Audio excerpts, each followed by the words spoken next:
En cette période de turbulence, nous vous invitons à prendre soin de vous et des autres. Résilience, rigueur et solidarité nous permettront de passer à travers cette période difficile.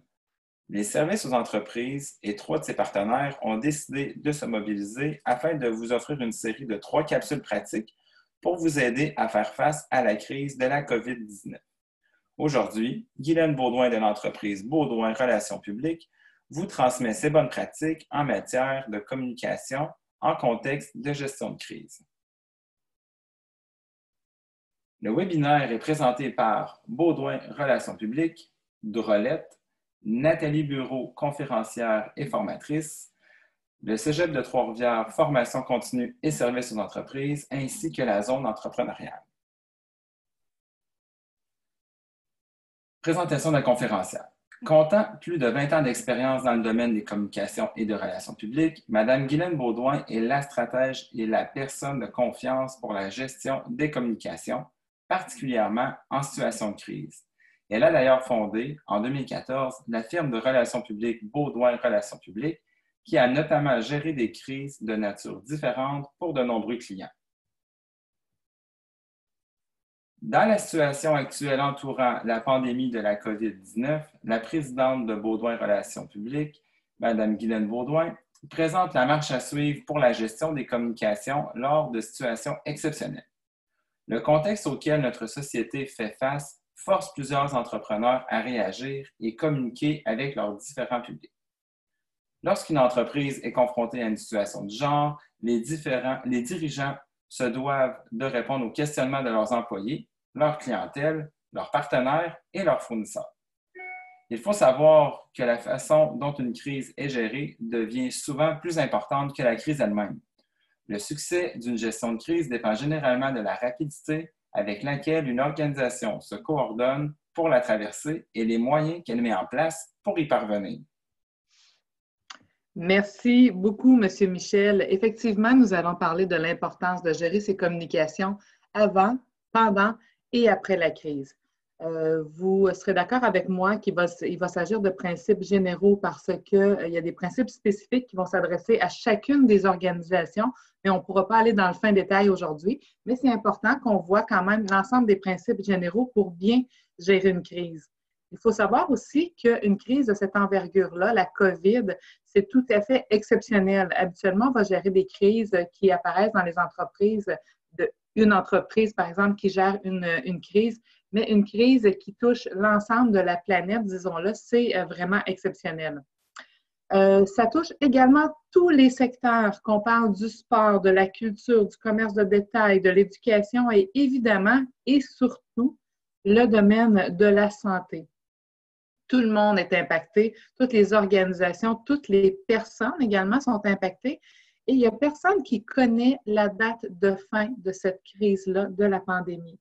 Donc, on ne sait pas quand est-ce que les organisations vont pouvoir reprendre leur cours normal. C'est important de bien gérer nos communications dans l'ensemble de ces étapes-là. C'est aussi important pour nos organisations, qu'elles soient petites, moyennes ou grandes, de gérer ces communications. Ce n'est pas parce qu'on gère une PME que nos communications sont moins importantes. Il y a eu un avant COVID, de la COVID, on est pendant la COVID et il y aura un après la COVID. Et bien gérer nos communications à ce moment-ci va nous aider à gérer le après la COVID.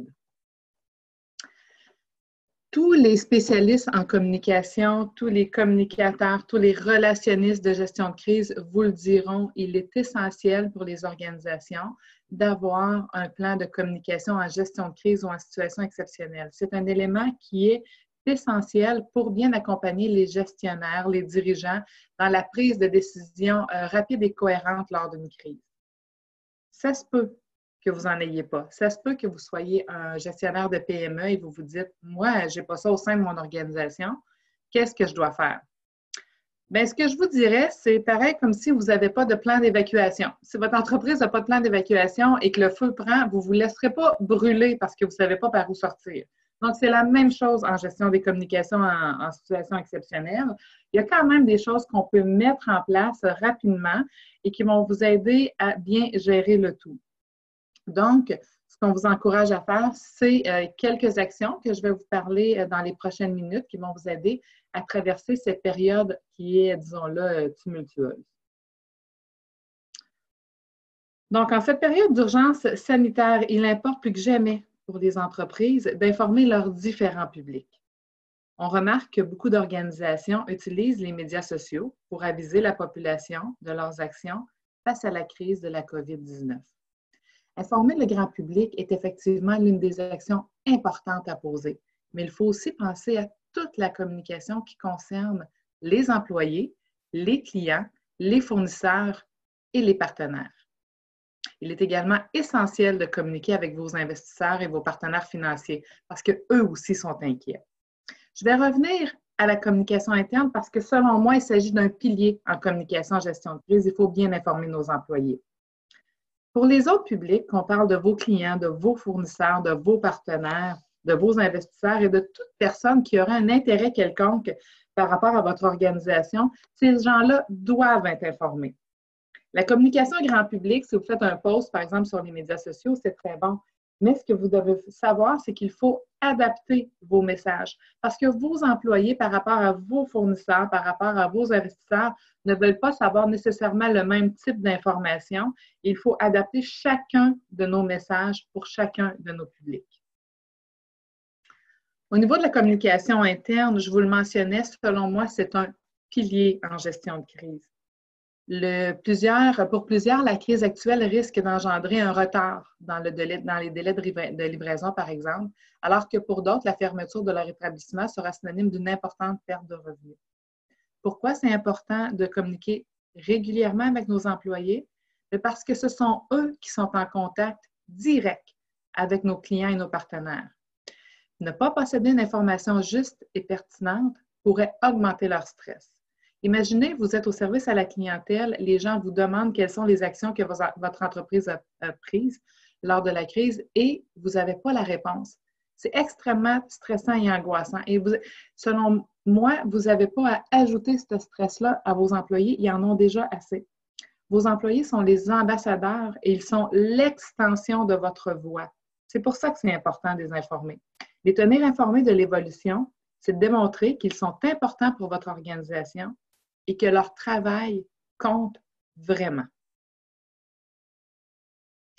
Donc, comment on fait ça, bien informer nos employés en période de gestion de crise? On les informe de façon régulière, sur une base régulière, et surtout avant tous les autres publics de votre organisation. Ils doivent se sentir au cœur de vos préoccupations. Il serait insultant pour eux d'apprendre une information au sujet de l'entreprise pour laquelle ils travaillent dans les médias d'information, par exemple. Souvent, on va voir ça, les gestionnaires sont de bonne foi, s'appressent, un journaliste leur demande une information, ils vont la transmettre publiquement et les employés ne savent même pas que l'entreprise vient de prendre une décision comme ça. Je vous avoue que ça, c'est un élément qui démobilise les gens à l'interne. Il faut aussi mettre à la disposition de nos employés le matériel et les conditions dont ils ont besoin pour leur travail. Évidemment, en la période de la COVID, on s'entend que tout le monde travaille de la maison, donc il faut bien les outiller pour faire du télétravail. Je dis tout le monde. Plusieurs personnes travaillent de la maison parce qu'on a quand même nos services essentiels. Il faut les équiper en télétravail, mais il faut aussi leur donner tout ce qui peut être utile, par exemple, des directives écrites. Si un de vos clients ou un de vos partenaires financiers s'adresse à un de vos employés et puis il met en doute un peu l'information qu'il vient de recevoir, si l'employé a une directive écrite en disant « Voici, c'est la décision que mon organisation a prise, je vous la transmets », c'est extrêmement facilitant pour la gestion du travail de vos employés. Évidemment, ce qu'on vous encourage aussi à faire, c'est de travailler en collaboration avec tous vos services internes, qu'il s'agisse de vos services des finances, des services des ressources humaines, parce qu'une décision que vous prenez comme gestionnaire peut rapidement avoir un impact sur l'ensemble de vos services et vous allez avoir besoin de vos autres gestionnaires pour appliquer ces décisions-là. Donc, les mettre dans le coup dès le départ, ça vous évite beaucoup de problèmes de façon plus tard. Habituellement, nous, chez Baudouin Relations publiques, on en gère des crises. Habituellement, la façon dont on intervient dans une crise, ça se fait d'heure en heure. On sait exactement qu'est-ce qu'on doit faire dans la première heure, dans la deuxième heure, dans la troisième heure, et ainsi de suite. Dans le cas qui nous occupe aujourd'hui, c'est tout à fait différent. On parle d'une crise qui va s'étaler sur plusieurs jours, semaines et mois. Donc, on doit faire une gestion de nos communications, une séquence des actions de communication qui va s'étaler plutôt en première journée, deuxième journée, troisième journée. Par la suite, on va y aller en semaine. Mais c'est important de bien structurer la gestion de nos communications.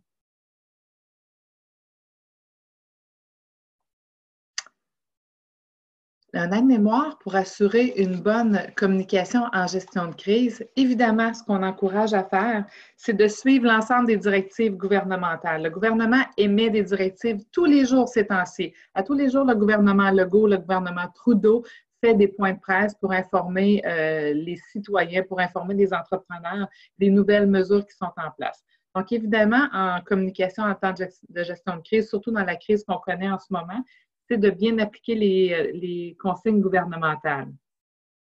On doit aussi aviser nos clients, nos partenaires, nos fournisseurs des directives qui s'appliquent à notre entreprise. Donc ça, il ne faut pas perdre de temps à informer les gens. On informe nos employés et ensuite, on informe ces différents publics-là. On vous invite aussi à être proactif sur les plateformes web et les plateformes de médias sociaux. Donnez l'information le plus rapidement possible, même si elle est incomplète, c'est important de la donner. Vous compléterez plus tard. Les gens vont comprendre qu'on est dans une situation particulière. Communiquez régulièrement avec nos employés. Et si votre entreprise, ça c'est un tout petit truc, mais si vous devez fermer temporairement vos portes ou encore réduire vos heures de service, vos heures d'ouverture à la clientèle, c'est important de l'indiquer sur une affiche à la porte de votre bâtiment. Pourquoi? Parce que si vos clients se déplacent, ils vont vouloir avoir cette information-là. Donc là, on est dans des petits trucs pratico-pratiques, mais des fois, on oublie parce que ça va trop vite. En situation de crise, il y a deux choses qu'on va vous demander. C'est la clé de la communication. On va vous demander d'être présent et de donner l'heure juste. C'est toujours ce qu'on demande à des gestionnaires en situation exceptionnelle. La situation évolue d'heure en heure. Vos communications doivent aussi s'adapter à cette situation exceptionnelle. En communication, il faut être prêt à agir. C'est toujours plus difficile de rattraper un message que de le contrôler à la base. Vous savez, la nature humaine est ainsi faite, la nature des organisations aussi. Nous avons horreur du vide. Donc, si une entreprise ne communique pas, les gens vont s'occuper de combler le vide et ils vont se faire un scénario qui souvent est pire que la situation réelle. Donc, par la suite de ça, vous allez devoir reprendre, récupérer la communication et ça, c'est beaucoup plus difficile que de gérer l'information à la base. Les scénarios que les gens vont se faire sont souvent pires que la réalité. Il y a des actions qu'on vous propose à mettre rapidement de l'avant. Donc, premièrement, comme chef d'entreprise, vous devez coordonner des membres de la cellule de crise. Si vous n'avez pas un plan de communication en situation exceptionnelle, comme je le mentionnais en début de présentation, bien, vous pouvez réunir vos personnes clés au sein de votre organisation. Ça peut être des membres de votre direction. Si vous avez quelqu'un qui s'occupe de vos communications à l'interne, vous réunissez ces gens-là pour qu'ils deviennent votre cœur, votre structure, votre cellule de crise. Ensuite, vous allez réunir ces gens-là tous les jours, idéalement à la même heure. Vous allez convenir d'un agenda de rencontre. Pourquoi? Parce que vous allez mettre ça va être une priorité. À tous les jours, on se fait un petit pause, un petit moment. C'est ce que je fais avec mon équipe en ce moment. Tous les jours à 10 heures, on se fait un FaceTime, tout le monde, on se voit et on donne rapidement les informations qu'on a depuis la veille. Pourquoi? C'est parce qu'on se partage une information qui est juste et on est capable de suivre ensemble l'évolution de la communication. Donc, même si vous vous dites, aujourd'hui, je n'ai peut-être rien à dire, attendez, il y a peut-être de vos collaborateurs qui ont quelque chose à vous dire, une information qui est hyper pertinente à mettre de l'avant. Donc, à tous les jours, même si ça dure 10 minutes, faites-le de façon statutaire et ça va vous éviter de grandes pertes de temps. Aussi, ce qui est important dans ces rencontres-là, c'est d'avoir une information qui est juste et vérifiée. Il ne faut faire aucune, et je dis bien aucune supposition dans la validité des informations. Si quelqu'un vous dit « Tous nos clients sont insatisfaits en ce moment. Monsieur le patron, tous nos clients sont insatisfaits. » Parfait. C'est combien, ça, tous nos clients sont insatisfaits? Est-ce qu'on a reçu une plainte, 10 plaintes, 20 plaintes, 300 plaintes? Combien? Donc, vous allez avoir besoin d'une information qui est juste et validée. À vos membres de cellule de crise, Ça va être une exigence que vous allez leur donner dès le départ. Vous nous arrivez avec une information, assurez-vous d'avoir une information qui est juste parce que vous allez devoir réagir avec cette information-là et ça va être important que vous ayez l'information de première main. Par la suite, ce qu'on vous conseille, c'est de produire un document de type question-réponse. C'est primordial que tout le monde de votre organisation donne les mêmes réponses aux mêmes questions. Je vous donne un scénario possible. Par exemple, vous décidez de réduire vos heures de service. La décision est prise.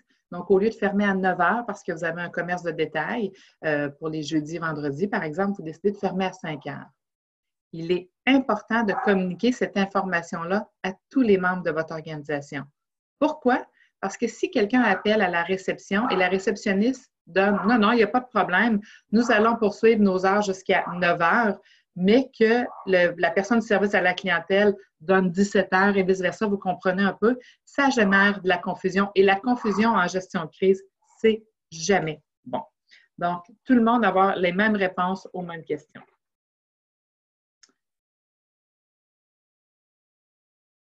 Ensuite de ça, ce qui est important de vous dire aussi à ce niveau-là, c'est que les gens vous jugeront sur votre professionnalisme et la qualité et l'exactitude de l'information que vous allez donner. Donc, si différentes personnes dans votre organisation donnent des informations différentes, justement, les gens vous jugeront et vous trouveront moins en contrôle de l'information, moins en contrôle de la gestion de crise. Donc, ça peut paraître très banal, vous pouvez être en contrôle de votre gestion de crise, mais si des gens donnent de l'information différente, ça va démontrer que peut-être vous êtes moins solide que ce que ça en a l'air et ça va générer de l'inquiétude de la part des gens. Autre action à mettre de l'avant, donc de développer des outils de communication, site web, courriel, FaceTime, médias sociaux, hyper important. Le FaceTime, je l'ai mis parce que c'est l'outil qu'on utilise, nous, chez Baudouin Relations publiques, en ce moment, pour faire nos rencontres d'équipe à l'interne dans mon petit groupe de travail. Pour les autres, ça peut être des informations que vous donnez à vos clients là, de façon publique. Montez aussi une liste de partenaires, d'acteurs sociopolitiques, des gens que vous allez devoir informer. Vous ne pouvez pas chercher les coordonnées de tout le monde à chaque fois que vous avez à communiquer avec eux. Donc, ce qui est important à savoir, c'est qu'en gestion de crise, il y a quelque chose qui est hyper important, c'est le temps et vous n'en avez pas. Donc, essayez de contrôler toutes les pertes de temps possibles et imaginables. C'est pour ça qu'on vous conseille aussi d'élaborer des gabarits de base pour vos messages clés. Vous avez des notes internes à transmettre à l'ensemble de vos employés à tous les jours, mais faites-vous un gabarit et faites juste remplir l'information dans le petit espace. C'est banal comme truc, mais ça va vous éviter des pertes de temps, chose que vous n'avez pas. Donc, ce qu'on vous suggère, c'est faire des canevas de communiqués de presse, des canevas de notes internes, préparation des messages pour les réceptionnistes, par exemple, pour qu'elles aient toujours l'information juste en temps réel. Faire un lien avec aussi votre entreprise web qui va pouvoir modifier votre plateforme si vous avez de l'information à ajouter en temps réel et que vous ne pouvez pas le faire à l'interne. C'est important d'avoir un très bon lien avec ces gens-là. Je vous le mentionnais, en cas de crise, on vous demande deux choses. Être présent, donner l'heure juste. S'il y a quelque chose que vous devez retenir de la présentation aujourd'hui, c'est ça. C'est être présent et donner l'heure juste. Ensuite, si vous devez agir publiquement, si votre entreprise est interpellée par les médias, vous devez identifier un porte-parole, donc une personne qui va parler au nom de votre organisation. Donc, ce qu'on vous encourage à faire, c'est d'identifier une personne à l'interne ou à l'externe qui va être responsable de vous accompagner dans vos communications, qui va vous aider à élaborer vos messages clés. Et par la suite, souvent, le porte-parole officiel de l'organisation, c'est le gestionnaire, c'est le propriétaire de l'entreprise.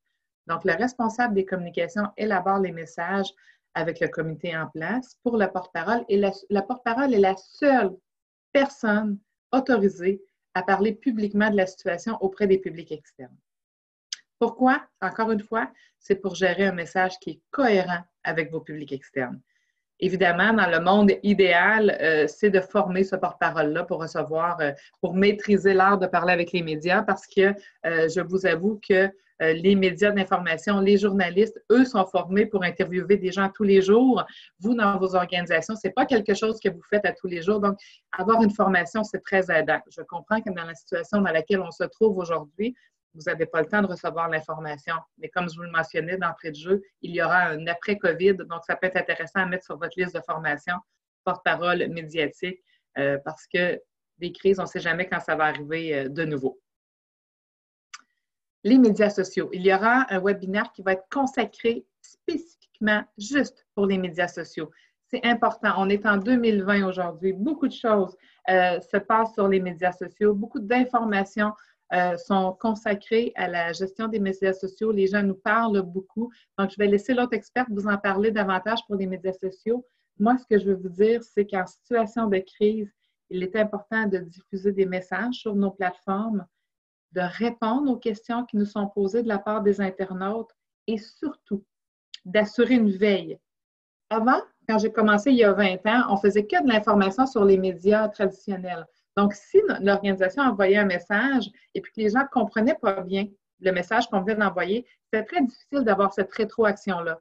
Maintenant, c'est l'avantage des médias sociaux. Souvent, les entreprises vont me dire « Ah, c'est dur à gérer les médias sociaux », mais vous avez un avantage qui est de savoir tout de suite en temps réel si vos clients, vos partenaires, vos publics ont bien compris le message que vous avez lancé et vous pouvez tout de suite réagir et modifier, spécifier certaines informations. Donc, ce qu'il faut faire, c'est d'avoir quelqu'un au sein de votre organisation qui fait une veille, qui regarde si les gens ont bien compris, qui répond aux messages. Vous pouvez aussi avoir, si des gens vous posent des messages, toujours les mêmes, vous posent des questions, toujours les mêmes. Vous pouvez avoir des réponses qui sont préprogrammées. Notre experte vous en parlera. Mais assurer une veille, c'est hyper important. Sur une note positive, parce que oui, il peut y avoir du positif dans toute crise. Vous savez, on le disait que l'importance de bien gérer une crise, ça fait en sorte que ça montre la bonne gestion dans les organisations. Mais vous pouvez faire valoir des solutions innovantes pour passer au travers de cette crise. Vos clients et vos partenaires vont comprendre qu'à ce moment-ci, le statu quo n'est pas possible.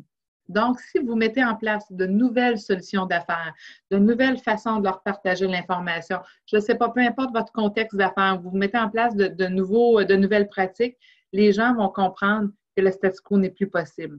Donc, si vous partagez ces nouvelles mesures, vous allez passer pour un entrepreneur. Puis vous êtes en fait contre un entrepreneur qui est innovant, une entreprise qui ne reste pas là à subir, mais qui est bien capable de gérer une crise et d'être proactive à travers l'ensemble des éléments qui sont incontrôlables qui nous arrivent en ce moment. Ensuite, on va se dire plus jamais on passera une crise dans ces conditions-là. On va se préparer et on va faire un plan de communication en situation exceptionnelle. Parce que ce qu'on dit, nous, dans le domaine des communications, on ne se demande pas s'il y a une crise qui va arriver, c'est quand la crise va arriver. On s'entend que la situation de la COVID, c'est vraiment une situation qui est plus qu'extraordinaire. Mais chacune de vos organisations, vous pouvez vivre au quotidien de façon hebdomadaire ou mensuellement de petites crises que vous avez à gérer. Qu'il s'agisse d'un employé qui est mécontent, qui en fait part sur les médias sociaux, d'un client insatisfait, peu importe, vous allez avoir des crises à gérer et c'est toujours important de bien se préparer et d'avoir des messages clés cohérents dans ces situations-là. Je vous remercie. C'était l'information qu'on souhaitait vous transmettre aujourd'hui de la part de Beaudoin Relations publiques. Si vous avez des besoins au sein de votre organisation, vous avez la liste de mes experts, vous avez leur visage ici au bas de l'écran. Ces gens-là, en ce moment, sont dédiés dans la gestion des communications au sein de la crise, la COVID-19. Donc, n'hésitez pas. Ça peut être juste pour valider des messages, s'assurer qu'on est sur la bonne voie. On est là pour ça. C'est notre passion. Vos communications sont notre passion. Ça nous fera grandement plaisir. Je vous souhaite une bonne gestion de vos communications en cette période extraordinaire et surtout, bonne santé à tous. Merci beaucoup.